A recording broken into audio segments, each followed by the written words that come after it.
0864. Station's your final time cue will be with 15 seconds until airtime. Mark, 15 seconds until airtime.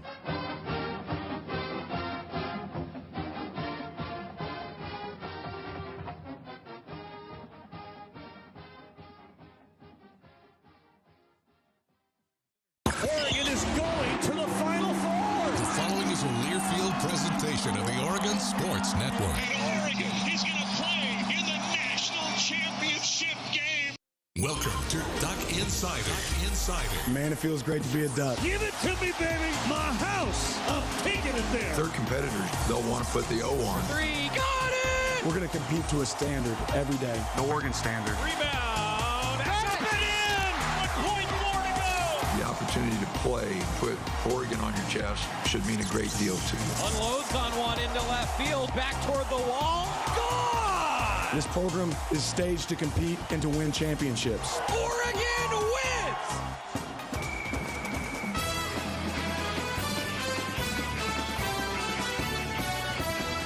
This is Duck Insider on the Oregon Sports Network from Learfield, presented by On Point Community Credit Union. Better banking, local solutions. Live from the Country Financial Studio, let's talk Oregon athletics. Joey Mack with you, and we've got a lot to cover here over the next hour. Men's basketball with some big games coming up following a really nice victory on the road against Arizona State. A game that Oregon needed to get for a lot of reasons, but you know, I was thinking about it heading into the show today, that was a must-win game, if you can call it that, in the month of February.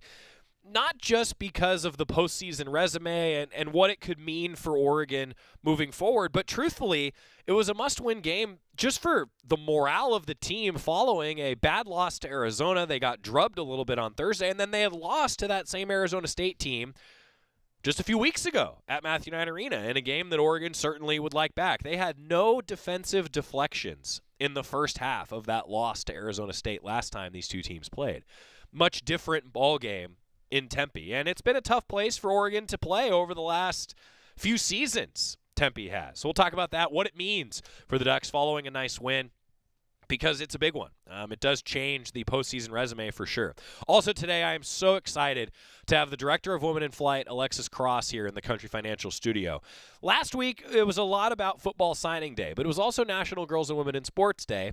And Women in Flight announced that the Go Do Anything campaign, celebrating the 50th anniversary of Title IX, the Go Do Anything fundraising campaign, the goal was originally $5 million to be raised for Women in Flight. It surpassed $15 million. Thank you to the Duck fans everywhere that contributed to that cause. We're going to talk about the impact of it because it's a huge deal. And, you know, you think about, well, 50 years sounds like a long time. Is 50 years really that long? The impact that Title IX has had, and if this campaign was going on 50 years ago, 40 years ago, 30 years ago, what would it have been like? And I think that it's such a great reflection of the growth and the power of women's athletics. And especially just here in the Casanova Center, the success of the women's programs, the impact that the funding has for student-athlete development, for individual development moving forward in their business careers and in their personal lives. It's so impactful. And Alexis Cross is going to try to put that in context for us. We actually talked to her earlier this morning because if you're live with us in the 1 o'clock hour, she's at women's basketball practice actually discussing the impact that the funds are going to have on the women's basketball program. I mean, just a direct connection. And Lexi, as the Director of Women in Flight, is that connection. We're going to talk with her on the show coming up today. And women's basketball, talking about what happened on the court. A tough weekend, a game against Colorado that they'd like back, and a game against Utah where the offense was exceptionally efficient. India Rogers was outstanding, but Utah's offense was very efficient as well, and they, in a very high-scoring game, were able to take down the Ducks. We're going to break all that down for you. Also, men's and women's tennis, acrobatics, and tumbling from the weekend, and a whole lot more on today's show. So, men's basketball needed that bounce-back game, and they got it done against Arizona State. The focus for the team heading into the game, it was simple. Attention to detail on the scouting report. That's what the Ducks were looking for. So what do I mean by that? Well, Coach Altman felt like because the Ducks weren't as maybe up to snuff as they needed to be on the scouting report heading into the game against Arizona that led to some easy buckets for the Wildcats. So how do you correct that? Well, Coach Altman said that it was attention to detail. They needed to be more focused on the scouting report. They needed to know what their opposition was going to do, and the Ducks did that, I thought, against Arizona State.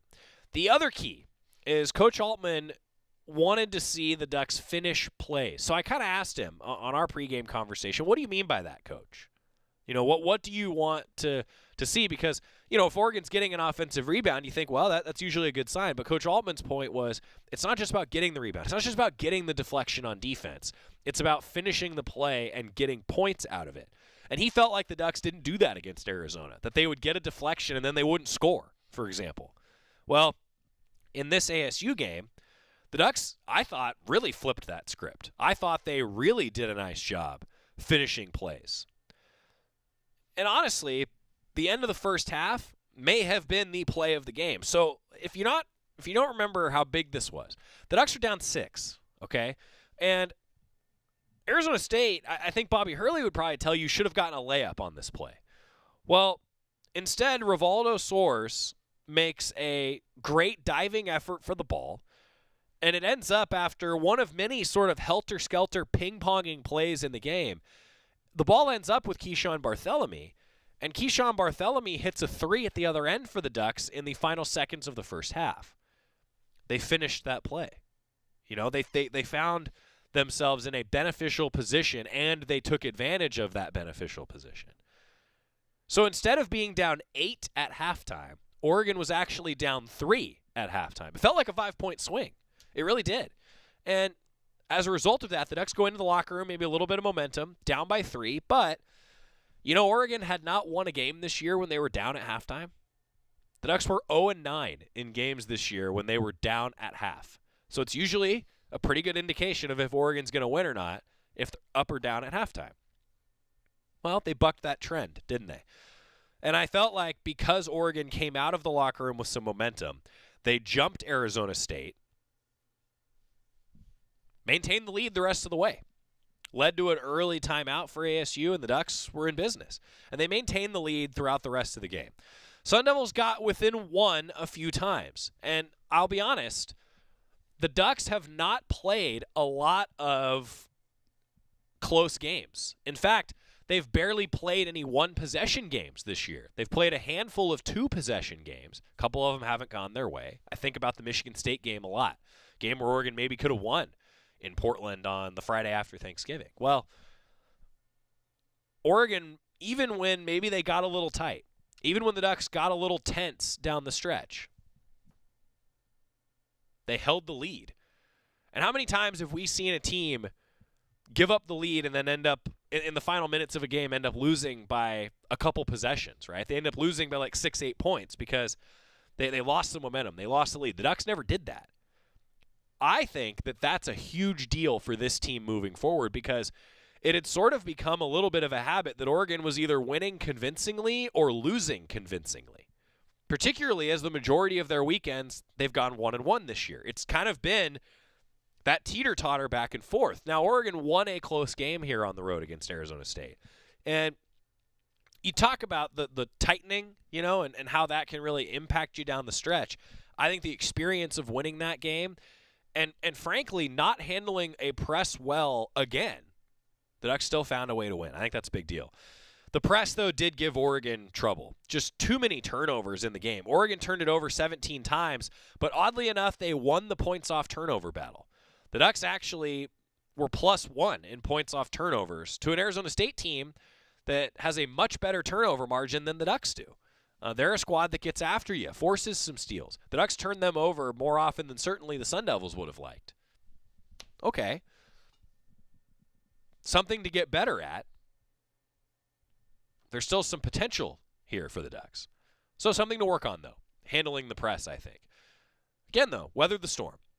And I thought that another example of finishing a play is maybe what sealed the game for the Ducks. So a big play came on a rebound where the ball was ping-ponging around. You know, as the play-by-play broadcaster on the radio, I was having trouble keeping up with how fast it was ping-ponging around on this particular play. But you'll know the one I'm talking about. It ended up with Dante, and he ran the floor and took a hard foul. slow to get up. I was nervous. I think every Duck fan was. But he was able to get up, come back in the game.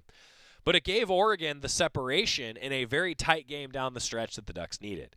And again, it was a play that Oregon finished. Get some defensive deflections, pay attention to that scouting report, finish plays.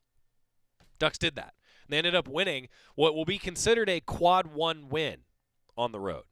A quad 1 game. They won a quad 1 game on the road. So, reminder of what that means, because geometry was not my favorite subject.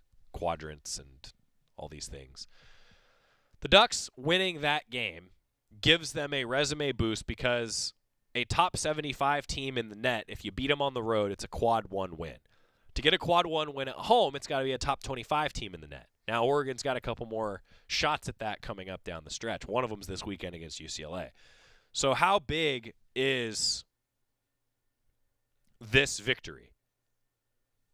Not only is it a resume-building win because of the net rankings, it's a resume-building win because Oregon's in the top 4 in the Pac-12 standings. I still think that the Pac-12 can be a 4-bid league. Right now, I think that Arizona and UCLA are locks. I think USC is going to get in. And I think Oregon going 2-0 against Utah and now winning this latest contest against Arizona State when the Ducks have been fully healthy, unlike the last time they played. You may have knocked Arizona State, I should say, out of that conversation for an at-large berth, depending on what happens around the country. So the Ducks, we talked about this last week with getting the 2 home wins. That door is still cracked open for a postseason berth. Hasn't been closed, but the Ducks also haven't pulled that door completely open yet. Now, maybe with a couple wins this weekend, and fans at Matthew Knight Arena could sure make a difference, maybe that door gets swung all the way open. So I mentioned this, though, that the Ducks were 0-9 when trailing at halftime. Bucked that trend. You know what else the Ducks did? They really won the rebounding battle in the second half. They out-rebounded Arizona State total 37-31. They lost the rebounding battle the first time these two teams played. Improved in that category. And it's also the first win for the Ducks this season when they allow at least 70 points. How about that? We've talked a lot in Dana Altman's tenure that they've won over 90% of their games, the Ducks have, when they hold the opposition below 70 and when they score 70 or more. The Ducks were previously 0-6 when allowing 70 points. So take that for what it is. Oregon is also now 11-1 when scoring at least 74 points. Now, this is a team where they've wanted to focus more on the defensive end because they haven't shot the ball that well. But that tells you that when Oregon does score and they shoot a little bit better, they're going to win games. Get a little bit more efficient shooting the basketball, I think you like their chances. Ducks shot 47% in this contest. And how about 44% from 3, 7 of 16? Not bad from three-point range. Not bad at all. Some fun notes on this series before we hear from Coach Altman and Quincy Guerrier. I talked with them post-game. So I think about this kind of stuff maybe more than is important, because really it matters, like, what have you done the last maybe 10 years or so? But how about this? The series was tied 47-47 coming into Saturday's game. Like, you don't see that very often, right? Like, for someone like me that's reading the record books and the matchups, you just don't see teams be tied after playing nearly 100 games against each other. You just don't see teams tied at 47-47. Yeah, if it's like 3-3, you know, you've only played each other a few times, sure. But having it be 47-47, that's an oddity in the stat book at this point in a college basketball matchup. So I just thought it was kind of cool that Oregon now leads the all-time series 48-47. And it snapped a 3-game losing streak against Arizona State. So Arizona State ain't going to get back on the winning side of this series all time.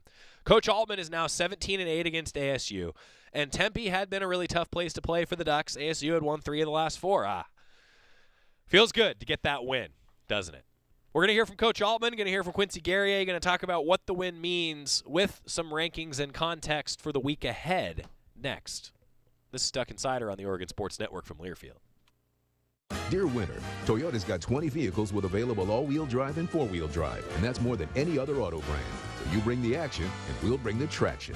Always Toyota. Toyota, let's go places. Based on manufacturer's websites as of 11/21/22. Hey, Duck fans, we're all about protecting our home turf here in Eugene. You should do the same for your home with Country Financial Insurance. Most home insurance doesn't account for inflation, but with Country Financial, yours can. If something happens to your home, make sure you can rebuild the same house in the same place. Call a local representative or 866-COUNTRY and get a solid defense for your home. Home insurance policies issued by Country Mutual Insurance Company, Country Casualty Insurance Company, or Country Preferred Insurance Company, Bloomington, Illinois. Property must meet age and condition requirements, which vary by state. Dear winter, Toyota's got 20 vehicles with available all-wheel drive and four-wheel drive, and that's more than any other auto brand. So you bring the action, and we'll bring the traction. Always Toyota. Toyota, let's go places. Based on manufacturer's websites as of 11/21/22.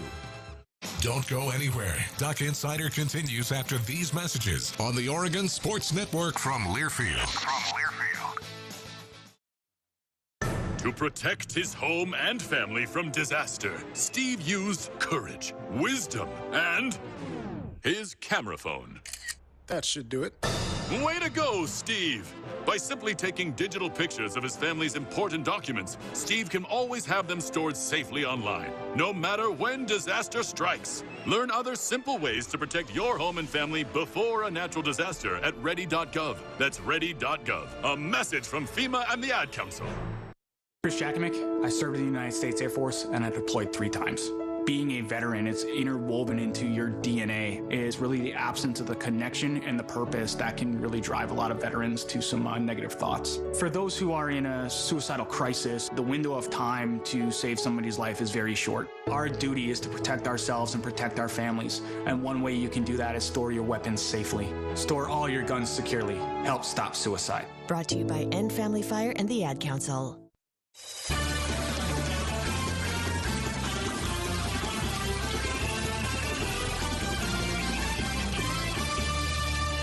Welcome back inside the Country Financial Studio. Duck Insider, always presented by On Point Community Credit Union.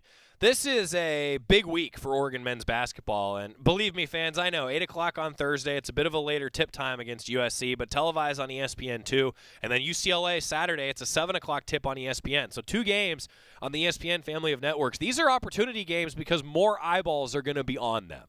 Now, of course, we'll always have the broadcast here on the Oregon Sports Network for you, with pregame starting at 7:30 on Thursday. I hope to see you at Matthew Knight Arena because these are the defining games for the rest of the season. Ducks are coming off a nice win. Dane Altman, got the chance to catch up with him postgame. Well, Coach, just congratulations. You're able to hold off a little bit of a late comeback. Got to be proud of your team holding them off there down the stretch. Well, we turned the dang thing over too much, but we made some plays when we had to, got some big rebounds. You know, that's one good thing. We really went after the ball and got some big rebounds. So out-rebounded them. You know, as many times as we turned it over, you'd think points off turnovers, but we won the points off turnovers. Dante really took charge there late, got it to him, and he scored some baskets. So, you know, really pleased. Guys did a good job, and it was a good win for us. We talked to a pregame coach about finishing plays, and it felt like you did that in this game. Key hits that big 3 at the end of the first half. Dante's big foul draw at the end. I mean, there are others too. Well, the biggest, you know, we're down 6 right before half. They're going to shoot a layup. Waldo sprinted and popped the ball loose. Key picked it up, hit a 3. So instead of being down 8, we're down 3. Yeah. And then we come out, start second half, and outscore them the first 4 minutes 10-4. And that game flipped right there.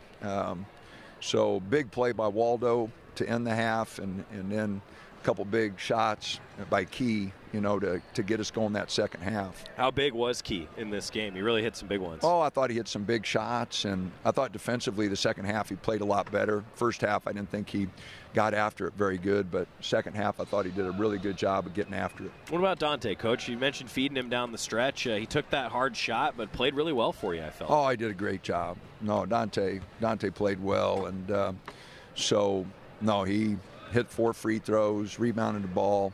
No, I thought Dante was really good. Overall, Coach, where do you go from here now? A chance to build on this one. Well, you know, it just gets us to next week. You know, we got LA schools coming in, and obviously, you know, really big games. I think this was a quad 1 win. I think they're in the top 75, so it's quad 1 road win, and, you know, we got a chance for 2 more next week. So we're just going to have to play really hard, really well, and try to build something here. We're still making a lot of mistakes, so the great thing is there's a lot of upside. We just got to work really hard and try to get better. All right, Coach. Congratulations on the win. Thanks for the time. Thanks. Always a chance to get better. And, you know, you heard him talking about the turnovers, the press. Oregon has, frankly, got to improve their press offense. They've given up a few too many opportunities to oppositions in that case, particularly when Oregon's been leading. You know, they didn't put Colorado away at home the way they wanted. They didn't put Arizona State away the way they wanted. Didn't put Utah away the way they wanted. 3 of the last 4. You know, they've won, but something to get better at. Dana Allman brought to you by the Willamette Valley Cancer Institute and Research Center. Fight like a duck with exceptional cancer care close to home. Now, Quincy Guerrier, I got the chance to catch up with him post-game as well. And, you know, I felt like overall Dante sort of finished the game, scoring those 18. Will Richardson's your consistent piece.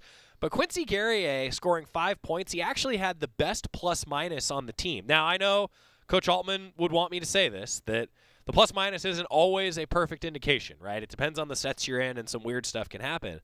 But when you go +8, and Jermaine Couisnard actually went +7, but then nobody else was higher than +3 in Oregon's plus-minus, Quincy Guerrier played well, even though he only scored 5 points. But he only was 1 of 2 shooting, and he hit the 1 3 that he took.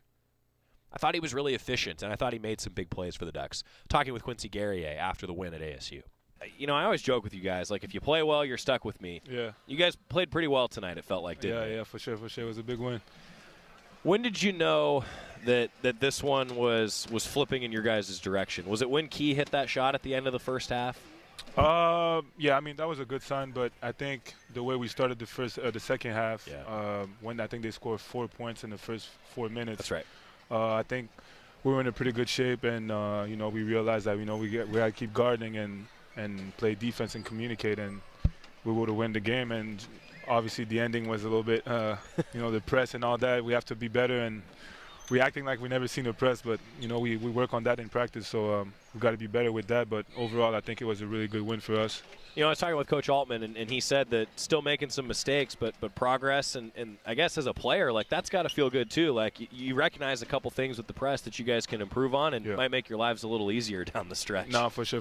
And we just got to keep working, and we have two big games next week, so we got to take care of that too.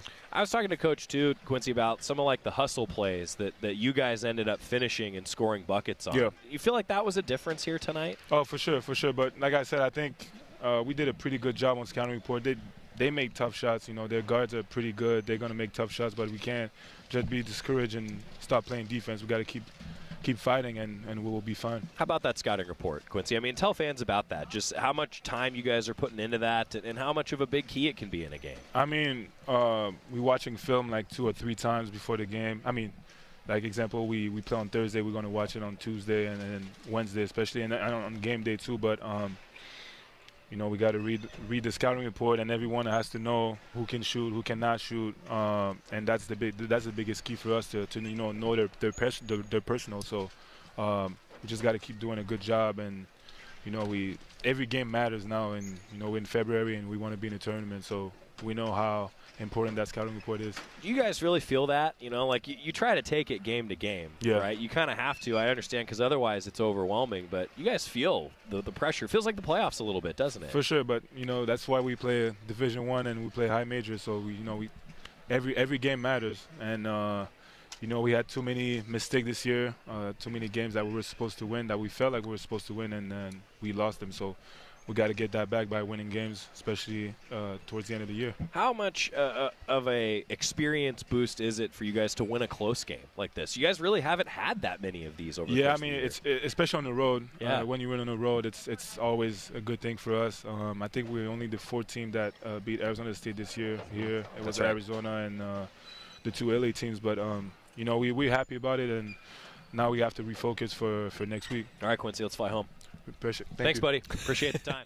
Quincy Guerrier from Oregon men's basketball, talking with him post-game, and now it is big. And you heard both him and Coach Altman. I'm always amazed after a game when I'm talking to them about what just happened. Without fail, they're all looking, well, you know, yeah, but we got to get better at this because we're going to be playing some two really good teams coming up. I'll be honest, I'm always amazed at how fast the page turns. Like, now I do that a little bit, but I'm still digesting what I just saw, you know? And they're both like, well, we got to be better against USC at 8 o'clock on Thursday. See you at Matthew Knight Arena. Now, here's why those games that are upcoming are so important. The men's basketball standings are as follows. UCLA is 10-2. Arizona is 10-3. USC is 9-3. Utah's 9-5. And then Oregon is 8-5. So the way the schedule breaks, USC has already had its weekends against UCLA. So that's why they've played less games, right? Well, if Oregon can get USC, the Ducks would be 9-5, Trojans would be 9-4.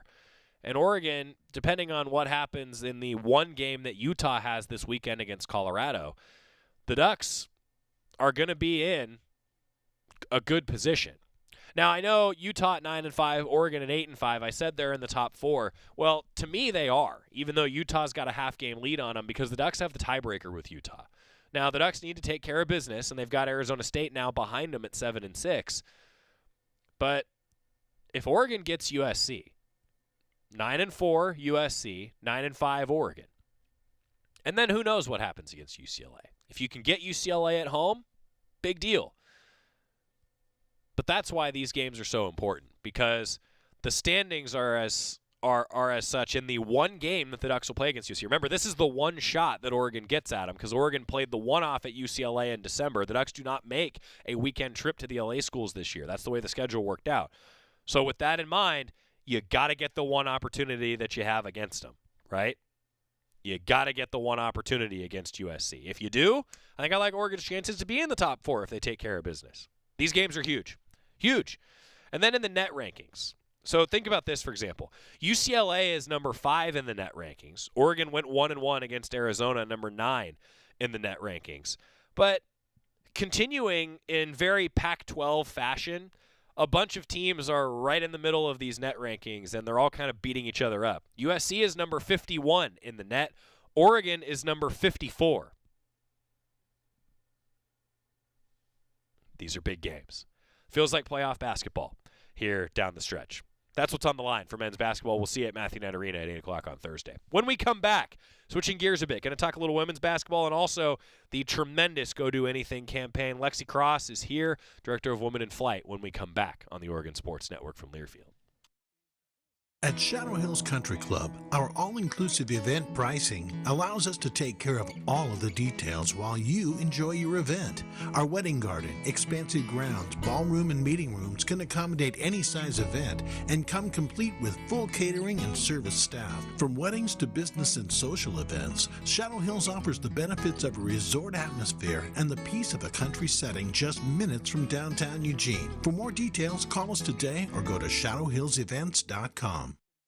From the weight room to the classroom, on the field and off it, On Point proudly supports University of Oregon athletics because student athletes do so much more than bring us pride on game day. They bring our entire community together in Eugene and all across Oregon. So whether you're watching the game in the stadium, at home, or at your favorite local business, their success makes all of us stronger. On Point Community Credit Union, onpointcu.com. Federally insured by NCUA, Equal Housing Opportunity. Duck Insider continues after this timeout on the Oregon Sports Network from Learfield. Hi, I'm Smokey Bear, and I made an assistant to help you prevent wildfires. Dude, I've got this. I've been camping since I was 5 years old. But I am a camping influencer. You know what? I'll bet you $5. Assistant Smokey, what is the best way to put out a campfire? To put out a campfire, drown with water, stir, drown again. Then make sure the fire is out cold by feeling with the back of your hand. Wait, really? I'll take the $5. Learn more at SmokeyBear.com. Brought to you by the U.S. Forest Service, your state forester, and the Ad Council. It's time for today's STEM tip. Okay, you know recycling is important. No one wants plastic in the ocean. Here's a cool way to repurpose a plastic bottle. Build an awesome terrarium. Cut a large plastic bottle in half and fill the base with sand, pebbles, potting soil, and your favorite plant. I chose an African violet. Put the top of the bottle over your base and place it in the sun. Your plant will grow sealed in its own ecosystem. Fun, right? Learn more at She Can STEM. A message from the Ad Council.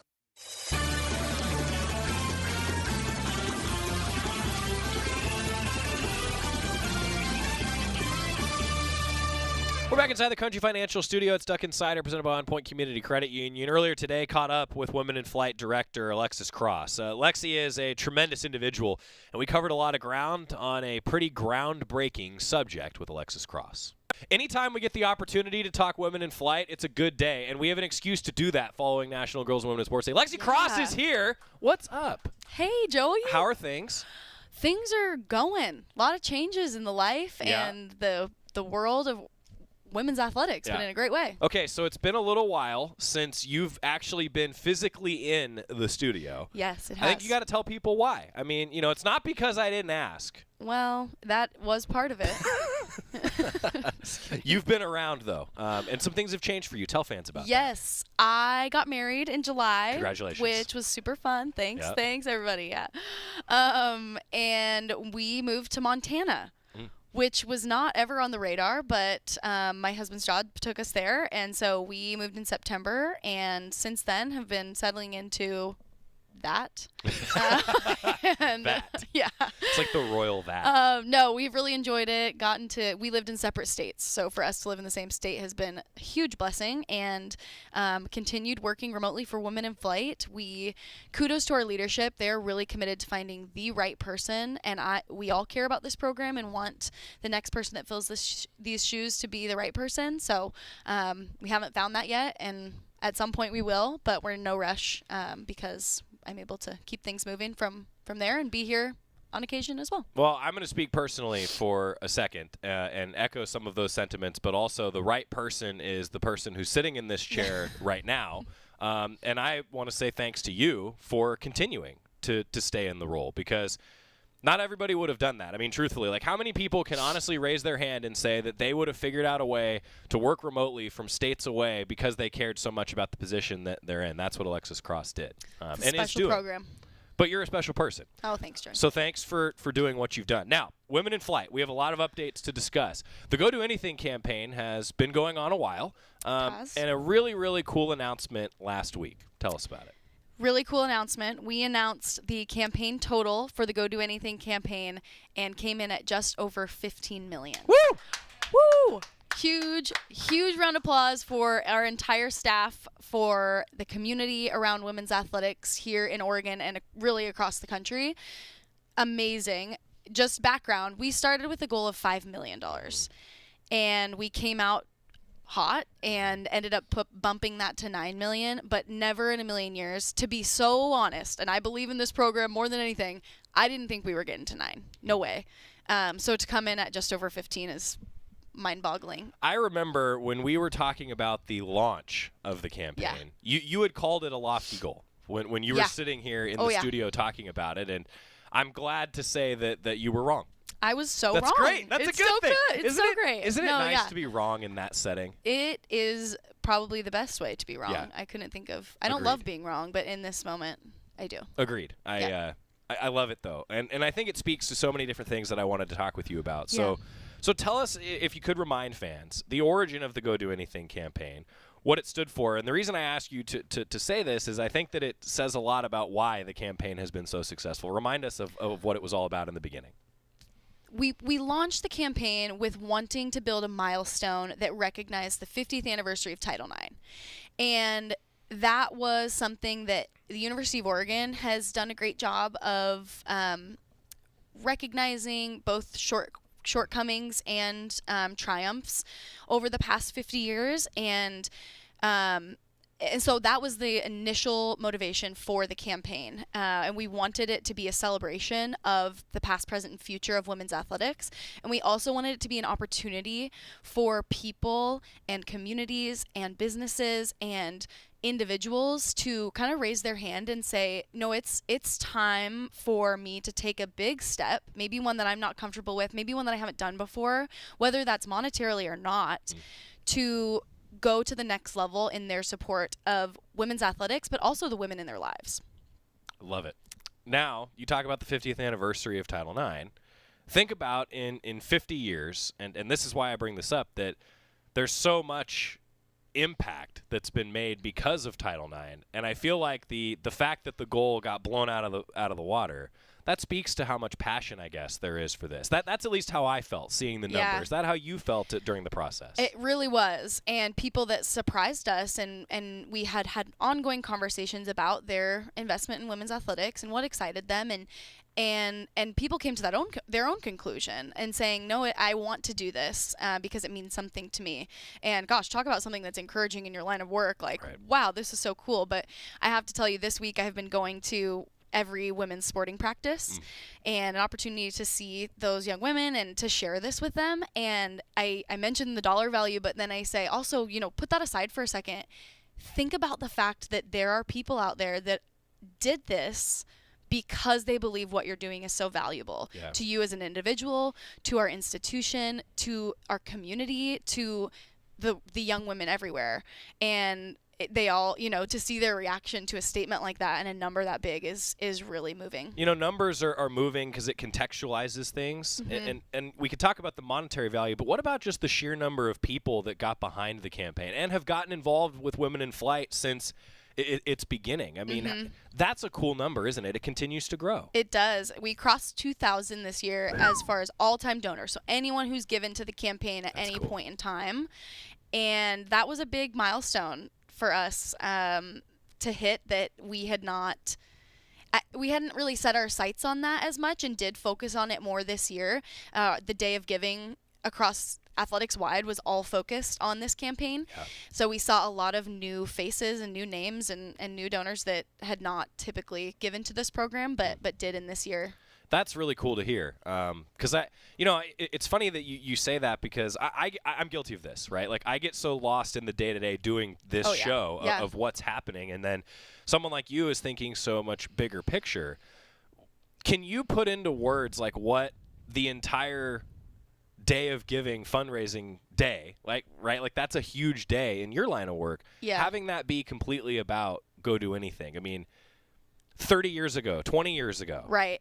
10 years ago, maybe. Yeah. May not have been that way. I mean, we didn't even have a specific way to give to women's athletics until Women in Flight was started. And then, to be honest, it wasn't until 3 or 4, maybe 5 years ago that was even an option on the Day of Giving site, because you kind of hone things in and try to simplify a little bit.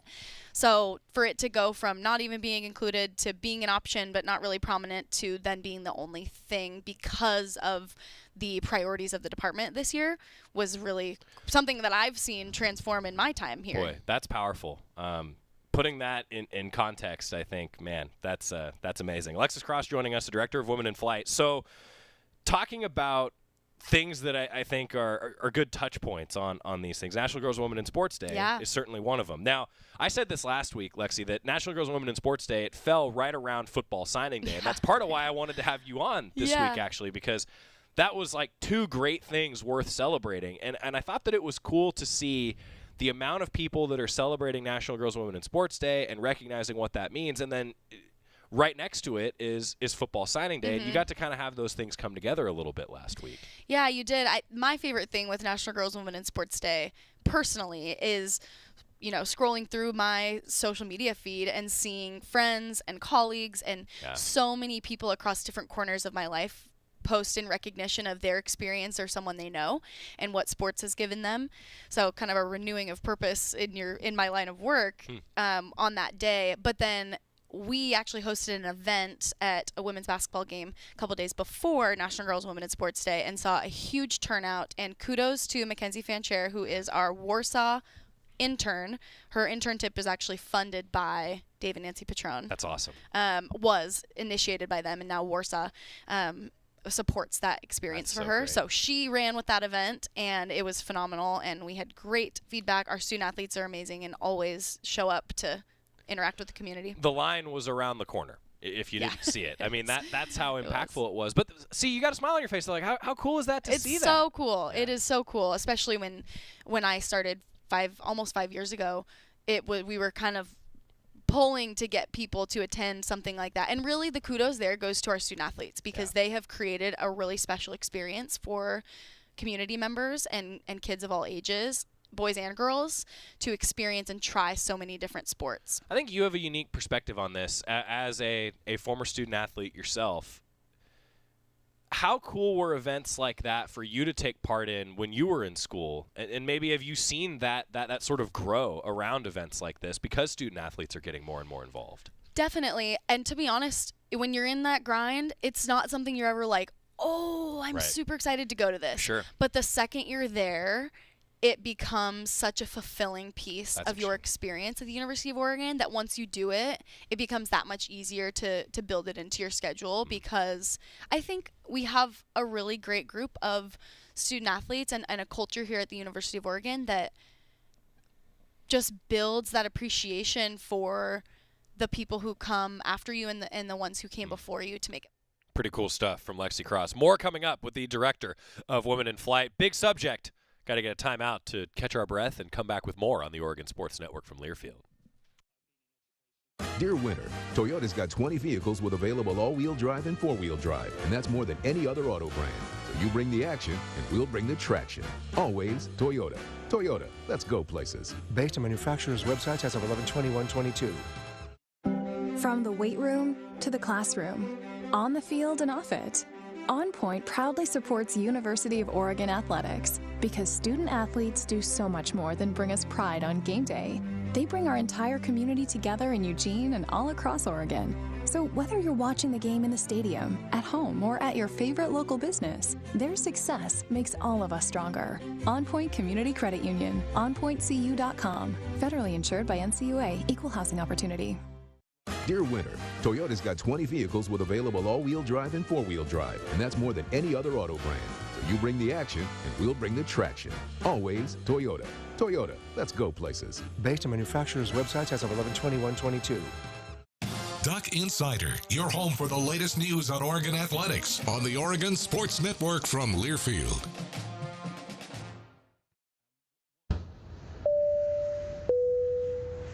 This is your captain. We are going to be experiencing some slight turbulence. Please fasten your... Oh, hold on. Just got a video of my cat.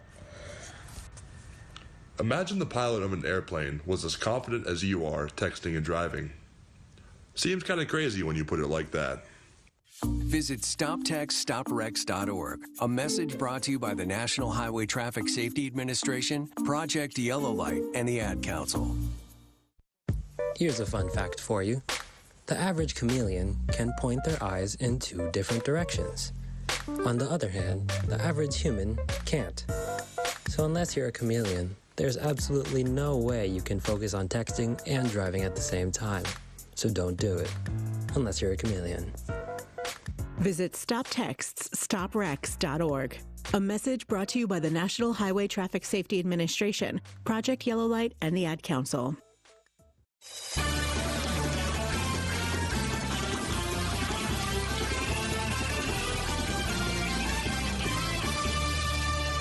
Back inside the Country Financial Studio, it's Duck Insider, and we continue our conversation with the Oregon Women in Flight director, Alexis Cross. I got to imagine that you saying that, going to practices like you are over the next few days, like they're listening to that, you know? I think so, and it's fun for different milestones to pop up and you get hit with that realization. I think I have to plug acro and tumbling. Yeah. My sport here. When I started as a freshman in 2014, there were 13 schools in the nation, and they just hit the upper 40s. Yeah. And that's just one example of women's athletics continuing to grow and be supported. You know, I'm curious because we can talk about the numbers and the amount of people supporting, and then there's the other topic that's what exactly is it supporting? And I was hoping that you could kind of open the curtain, because I know that's a conversation that you have with donors all the time. Yes. And people that are, for lack of a better phrase, like the heavy hitters of Oregon athletic donors, like you have that conversation all the time. But what about for all of us, you know, like what is Absolutely. that impact? Can you kind of open the curtain there? Definitely. And I want to preface that we are incredibly focused on defining that impact throughout the next year. As we mentioned, we did not expect to have a number like 15 million. And so we want to be really, really thoughtful about how we are choosing to use these dollars in a way that aligns with our program as it was foundationally built and as we want it to, what we want it to grow into in the future. So the first kind of the initial things we wanted to do with this campaign were to two immediate needs. Number one, replace the turf at Pape Field, which over half of our female student athletes participate on that field. I'm sorry, not over half, but close to half. Yeah. Because we have soccer and lacrosse, two of our larger teams Yeah. that practice there. And it was time. It was needed. And so that's actually already been done. We used those dollars that came in the door first, and we replaced that so it was ready for our lacrosse team this fall or this spring. And then the other thing that I'm super excited about is we are establishing an endowment for women in flight, which has never been in place before. But the goal of this program from the get-go was sustainability for women's athletics. Wow. And so to be taking the step towards an endowment is huge. Yeah. And then from there, to be honest, Joey, I think it's important to provide a little bit of a context on that number of 15 million, because over half of that is an estate gift. Got it. So around 8 million is in the estates of supporters of our community, and that means that we hopefully don't get those dollars for the next 15 to 20 years. Right.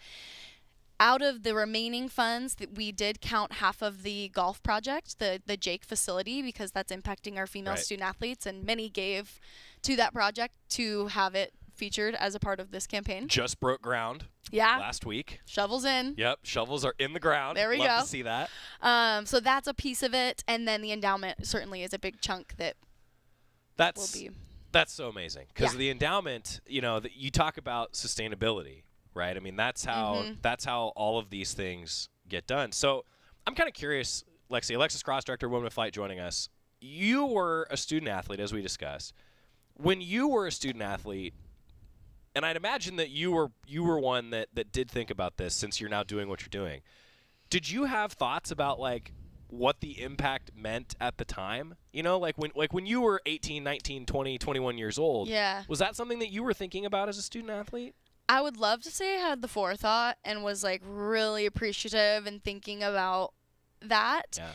I wouldn't say I invested my extra time into understanding philanthropy and that, but I will say, and I've said this from the beginning of being in my role with Women in Flight, that if I could tell you three things that this program influenced in my experience, it was team building, which we still support on an annual basis for every team.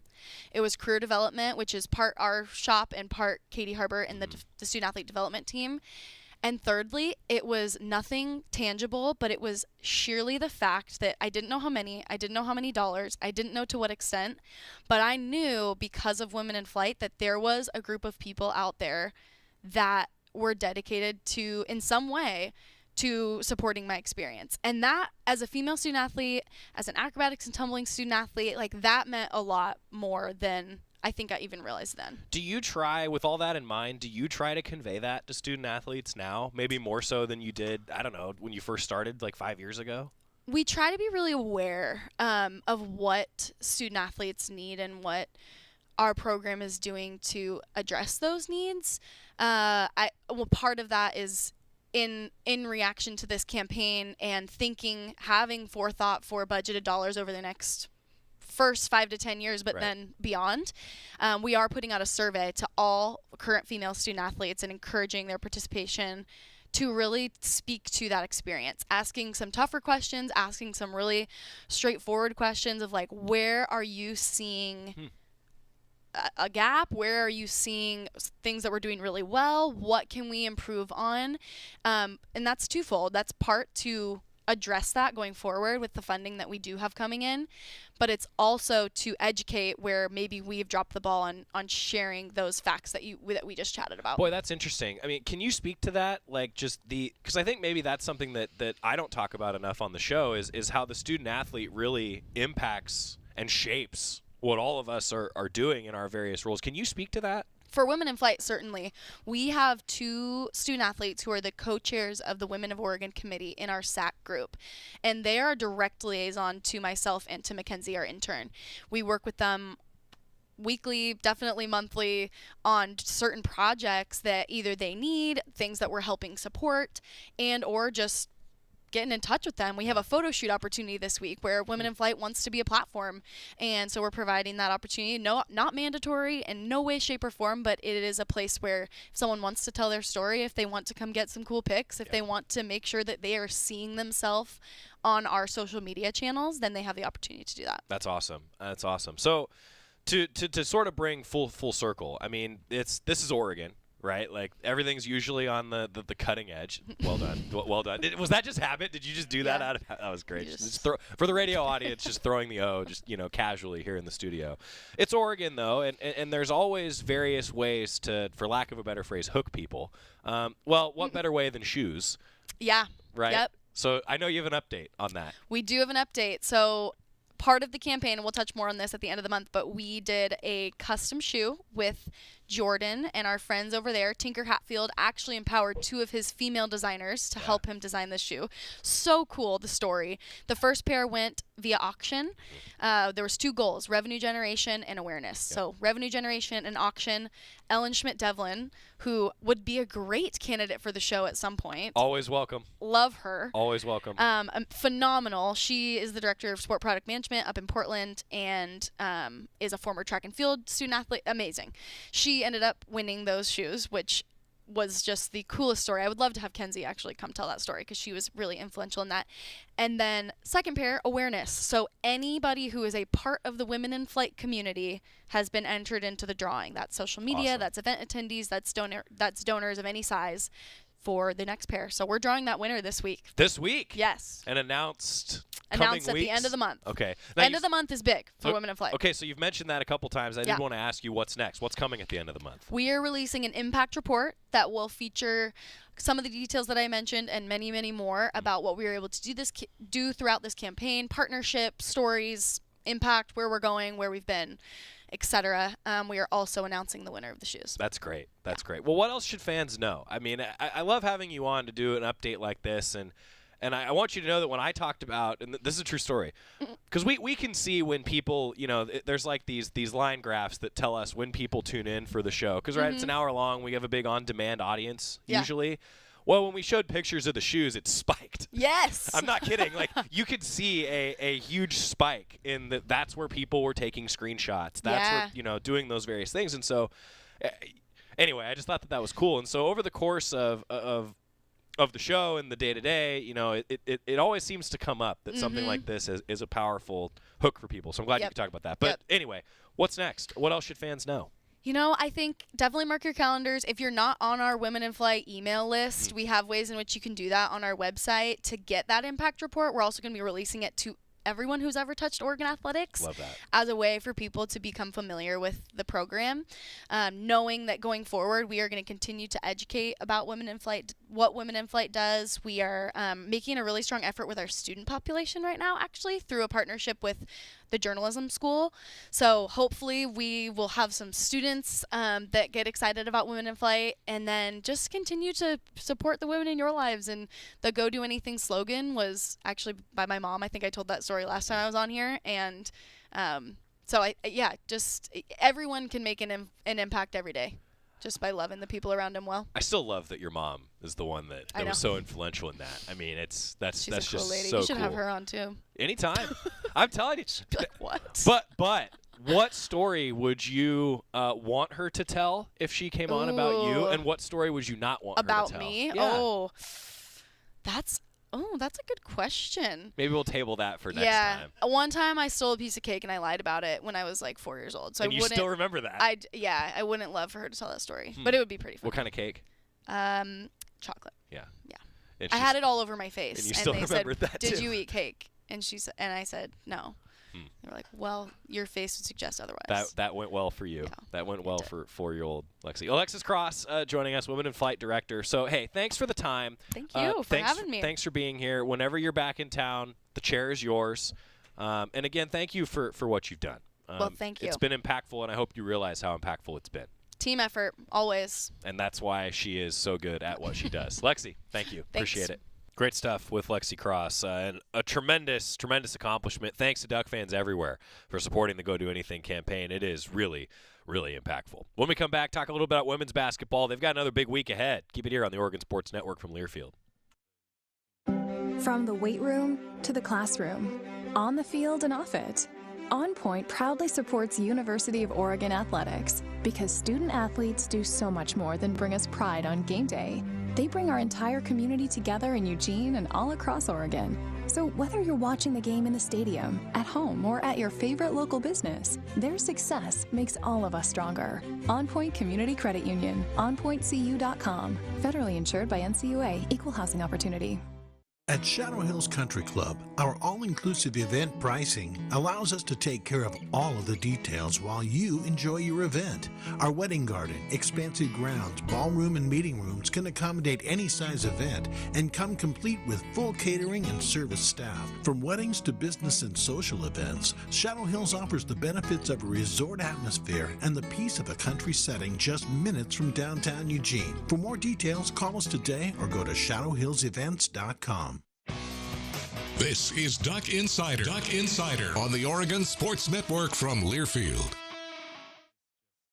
Guys, it's me, Isabella Gomez, filling in for Smokey Bear because he's got more to say than just... Only you can prevent wildfires. Like, if you're outside enjoying a barbecue, don't let a hamburger distract you from fire safety. Make sure you aren't dumping your hot coals or ashes onto the ground because that could start a wildfire. So take wildfire prevention seriously and let's save the world one day at a time. Juntos con Smokey Bear, podemos hacerlo. Go to smokeybear.com to learn more about wildfire prevention. Brought to you by the U.S. Forest Service, your state forester, and the Ad Council.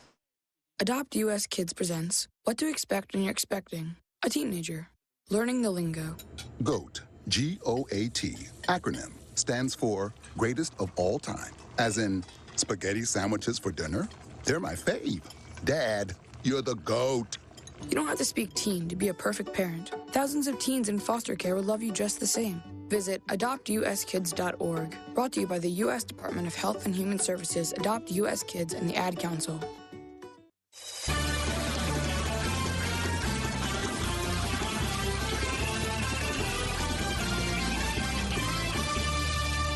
Back on Duck Insider, presented by On Point Community Credit Union, your Cafe Yum 2-minute drill today to finish up the show. Women's basketball, a tough weekend as the offensive funk continued on Friday in a season-low point total of 53. They lost 63-53 to Colorado. Ducks shot 36.4%, didn't make a three-pointer for the first time this season, actually. So it was a tough game. Now, Oregon's offense responded, though, against Utah. As the last couple games, Kelly Graves said that they've defended well enough to win basketball games, but the offense, I think, has kind of let them down. Now, then against Utah, India Rogers was outstanding, a new career high, and what a high-level basketball game. But unfortunately, Utah's offense, very efficient as well. The Ducks dropped that one. And now they do have some big games ahead of them. We'll talk more about that as the week moves ahead. Congratulations, men's tennis and women's tennis, both getting wins this weekend, and acrobatics and tumbling kicked off their season with a win on Saturday afternoon. Great to see that. Your Cafe Yum 2-minute drill, menus cafeyum.com. Tomorrow, H.J. Cohn joins us. See you then. Ready for our little forest adventure? Yes! So much waiting for me. Yeah, I wanna go outside. I wanna be. We're here. Whoa, that was fast. There's a forest closer than you think. Find a park or forest near you and music inspired by nature at discovertheforest.org. Brought to you by